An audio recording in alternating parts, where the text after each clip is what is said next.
दिल्ली की मुख्यमंत्री रेखा गुप्ता ने सुल्तानपुरी डीडीए फ्लैट्स का निरीक्षण किया।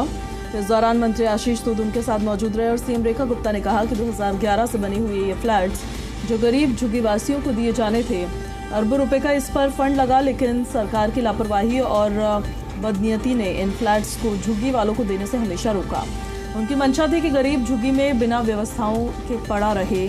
आज ये 50,000 फ्लैट्स जर्जर अवस्था में नजर आ रहे हैं। इन पर फिर से करोड़ों रुपए खर्च करने की आवश्यकता हो गई है। जनता की चुनी हुई भाजपा की सरकार मन से चाहती है कि हर झुग्गीवासी को रहने के लिए छत मिले, घर मिले, बहन बेटियों को सुरक्षित माहौल मिले। ये काम करने के लिए दिल्ली सरकार प्रतिबद्ध है। प्रधानमंत्री नरेंद्र मोदी की विजन और उनके हर गरीब को घर मिलेगा और उसके वादे के तहत हम लगातार काम और प्रयास कर रहे हैं। उन्होंने कहा, हम चाहते हैं एक एक झुग्गीवासी को हम घर दें, इसलिए हमने बहुत सख्त दिशा निर्देश दिए हैं। कोई भी एजेंसी हो वो किसी झुग्गी को तोड़ने के लिए ना जाए। वर्षों तक झुग्गीवासियों को एक मकान तक देने का प्रयास किया नहीं गया। आज वो झुग्गी टूटने पर रोते हैं, चिल्लाते हैं। ये काम हमें क्यों करना पड़ रहा है? क्या आप हमारा इंतजार कर रहे थे कि भाजपा की सरकार आएगी और गरीबों को मकान देगी? हम ज़रूरत पड़ने पर 10 लाख मकान बनाने की भी तैयारी करेंगे और गरीब जनता को आवंटित करेंगे। हर एक को सुरक्षा मिलेगी और बेहतर भविष्य मिलेगा।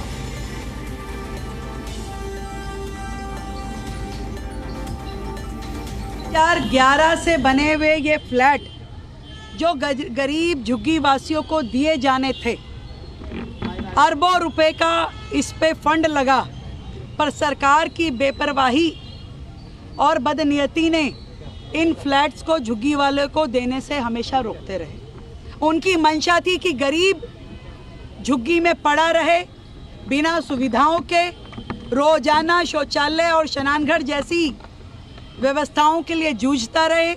वहाँ की बहन बेटी रोज अपमान का घूंट पी के जीती रहे, परंतु उन्होंने एक भी मकान को देने का प्रयास नहीं किया। आज ये 50,000 फ्लैट जो जर्जर अवस्था में हो गए हैं, जिनको फिर से करोड़ों रुपए खर्च करने की आवश्यकताएं खड़ी हो गई हैं, परंतु जनता की चुनी हुई भारतीय जनता पार्टी की सरकार जो दिल्ली में आज है, मन से ये चाहती है कि हर झुग्गीवासी को रहने के लिए छत मिले, घर मिले, बहन बेटियों को सुरक्षित माहौल मिले, सारी व्यवस्थाएं मिले, चाहे वो स्नान घर हो, चाहे शौचालय हो और चाहे सुरक्षा हो, चाहे बच्चों के खेलने के लिए पार्क हो और चाहे लाइट, पानी, सीवर की व्यवस्था हो। ये काम करने के लिए दिल्ली सरकार प्रतिबद्ध है।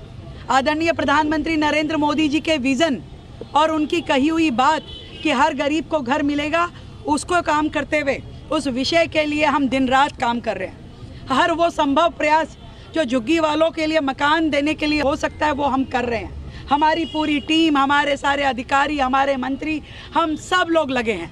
हम चाहते हैं कि एक एक झुग्गीवासी को हम घर दें और इसीलिए हमने बिल्कुल सख्त दिशा निर्देश दिए हैं कि कोई भी एजेंसी हो, ये कह दिया गया है कि किसी झुग्गी को तोड़ने के लिए जाए ना। सरकार जब तक उन्हें पक्के मकान ना दे ले, तब तक हम नहीं चाहते कि किसी के भी करहाने की आवाज़ हमारे कानों तक आए, और ना ही विपक्ष की पार्टियों को इस तवे पे अपनी रोटी सेकने का अधिकार है। जिन्होंने वर्षों तक झुग्गी वासियों को एक मकान देने का प्रयास नहीं किया, आज वो झुग्गी टूटने पे रोते हैं, चिल्लाते हैं, गाली गलौज करते हैं।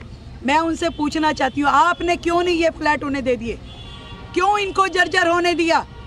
ये काम हमें क्यों करना पड़ा? क्या आप हमारा इंतजार कर रहे थे कि भाजपा की सरकार आएगी और वो गरीबों को मकान देगी? दिल्ली में लगभग 10 लाख लोगों को मकान दिए जाने की आवश्यकता है, जो हमें लगता है ये तो फिर भी 50,000 मकान है। हम ज़रूरत पड़ेगी तो हम 10 लाख मकान भी बनाने की तैयारी करेंगे और गरीब जनता को देंगे। किसी को भी बारिश में भीगने के लिए, ठंड में कांपने के लिए या शौचालय, स्नानघर के लिए घूमने के लिए नहीं छोड़ेंगे। हर एक को सुरक्षा मिलेगी, हर एक को बेहतर भविष्य मिलेगा।